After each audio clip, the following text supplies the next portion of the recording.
Bonjour, je suis Thomas, expert produit au sein de la concession Perspective Motorrad à La Rochelle. Aujourd'hui, je vais vous présenter le fonctionnement des écrans TFT.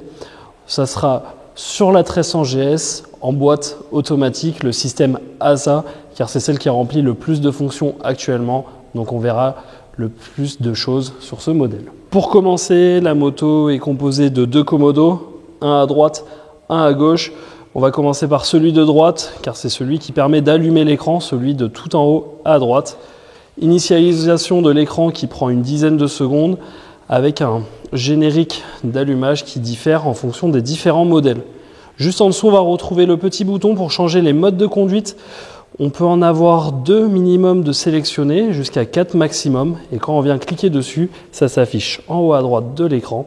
Mode éco, mode rain, mode enduro dans cette configuration-là.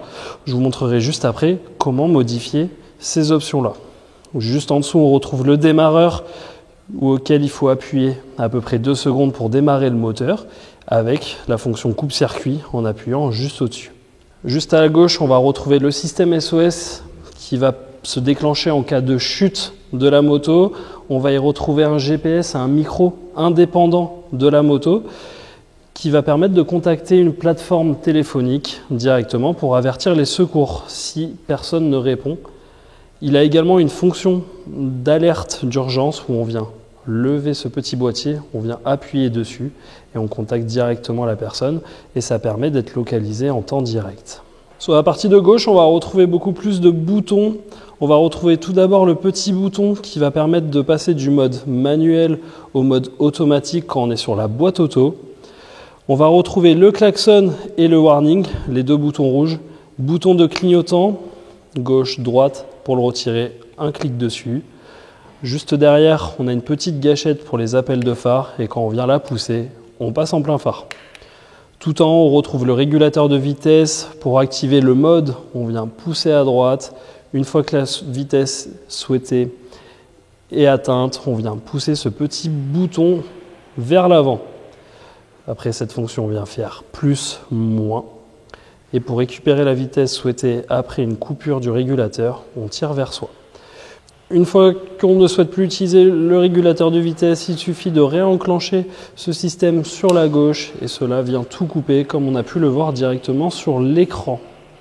Juste ici, on va retrouver l'interrupteur multifonction qui va nous permettre d'ouvrir un nouveau menu. Un menu où on va pouvoir sélectionner une fonction choisie. Par la suite, ce bouton avec les deux flèches dépend de ce bouton-là et va permettre de pouvoir contrôler les actions. En premier, on va retrouver le régulateur de vitesse adaptatif. C'est un régulateur de distance pour les distances de sécurité. Une fois que le régulateur est activé, on le voit juste en haut, on va pouvoir actionner plus ou moins de distance de sécurité en fonction du souhait du pilote. Juste en dessous, on va retrouver le type de chauffage qui va permettre de gérer les poignées chauffantes et la selle chauffante du pilote. La selle chauffante passager se gère toute seule à l'arrière. Pour ce faire, petit bouton du haut va permettre d'activer les poignées chauffantes, toujours en partant du plus haut avec la mention numéro 3, avec un système dégressif. Pareil pour les selleries chauffantes. Le voyant sera allumé en bas à gauche, à côté de la température extérieure. Juste en dessous, on va retrouver la bulle qui se gère de la même façon au bas avec ce petit bouton. Le traction control également pour le retirer ou l'activer. Les amortissements se gèrent ici si on souhaite une configuration différente. Et par la suite, vous avez juste à ressortir en cliquant sur ce bouton ou un petit coup de multicontrôleur vers la gauche. Juste en haut de cet écran TFT, on va retrouver la contrebarre d'état qui va permettre d'afficher les informations rapides de l'ordinateur de bord ou l'ordinateur de voyage qu'on va voir juste après de façon assez rapide avec un menu défilant en ayant juste à cliquer sur le bouton menu en haut. En bas de l'écran, on retrouve une flèche jaune, la même qu'il y a sur le bouton menu. Cela signifie qu'on peut y faire une action. On a juste à appuyer sur ce petit bouton et nous rentrons directement dans les sous-menus. Encore une flèche jaune à l'onglet Mon véhicule. On clique dedans, on arrive sur toutes les informations concernant le véhicule, la température, l'autonomie, le voltage de la batterie, également le capteur de pression des pneus dont est munie cette moto. Nous pouvons défiler dans les menus de façon horizontale également avec le multicontrôleur. Un petit coup de molette à droite, on arrive sur l'ordinateur de bord. L'ordinateur de bord vient regrouper toutes les informations qu'on peut remettre à zéro avec la petite flèche jaune juste ici. Une petite particularité sur l'ordinateur de bord, c'est qu'on peut remettre à zéro des données de façon individuelle. On a juste à cliquer dessus, petite flèche vers la droite, tout se fait avec le multicontrôleur. Et là, on peut choisir la donnée souhaitée pour remettre à zéro. Pour remettre à zéro tout d'un coup, on va remise à zéro total, on clique et c'est validé.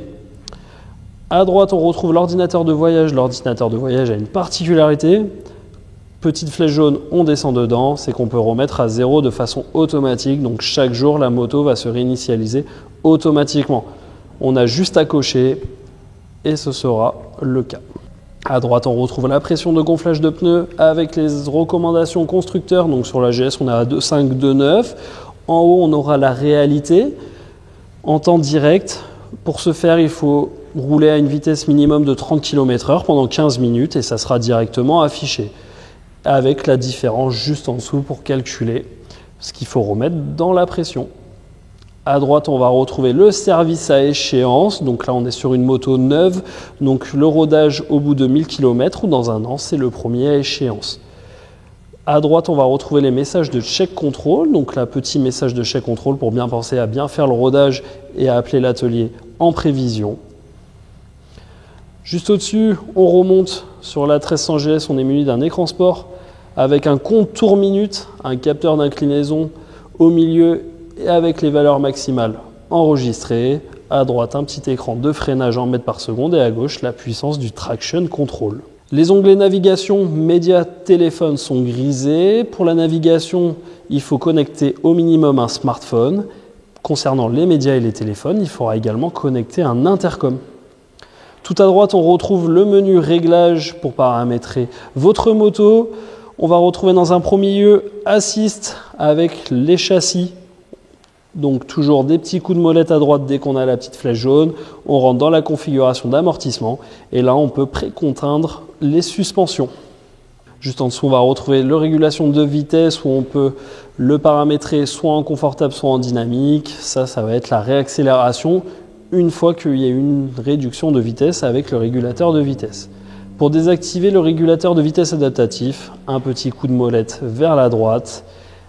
Pour le réactiver, on vient le valider. Du moment que nous avons la flèche check dedans, ça veut dire que c'est actif.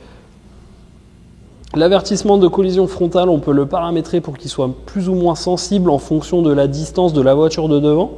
3 modes, précoce, moyen, tardif, et on peut même le désactiver si on le souhaite, avec une impulsion d'avertissement et une assistance au freinage. Juste en dessous, on va retrouver l'avertissement de changement de voie qu'on peut désactiver, qu'on peut activer.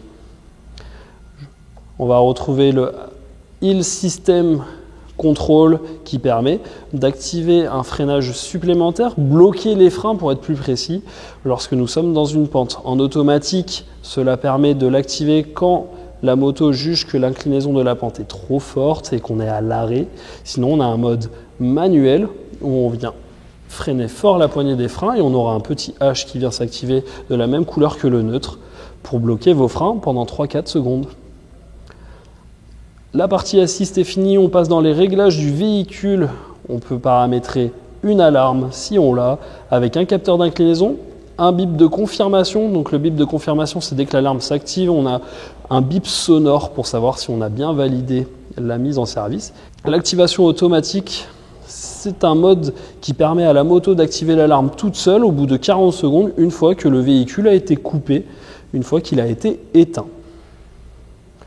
En dessous, on a le verrouillage quand allumé, désactivé, permet de valider pour l'alarme. Le capteur de pression des pneus qui se nomme le RDC est actif, c'est pour la pression cible. On va retrouver l'éclairage avec les feux de jour en automatique, les feux de jour supplémentaires, vulgairement appelés anti-brouillard. Et en dessous, le clignotant confort qui est un clignotant qui se désactive tout seul au bout d'une dizaine de secondes. Le shift light est un petit voyant lumineux, un petit rectangle blanc que je vais vous montrer juste après. Dès qu'on arrive dans configuration, on va pouvoir gérer l'intensité. Il vient s'activer en haut. C'est pour signifier qu'il faut passer un rapport. Cette plage de régime est totalement réglable. C'est idéal lors du rodage pour ne pas dépasser les 5000 tours, les tours recommandés au maximum pour cette période.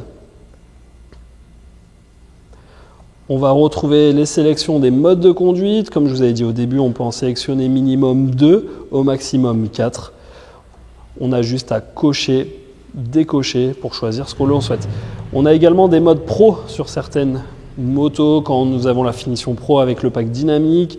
On rentre dedans, on va dans configuration, ça permet de gérer toutes les informations de notre véhicule, toutes les aides à la conduite avec plus ou moins d'intensité et tout écrit sur la droite pour plus de précision.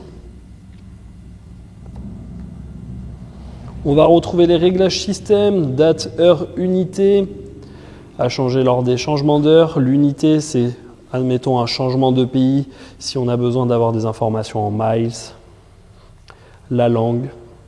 On retrouve ensuite l'onglet connexion, où on va pouvoir connecter son smartphone et son intercom, si on le souhaite, avec un intercom passager également.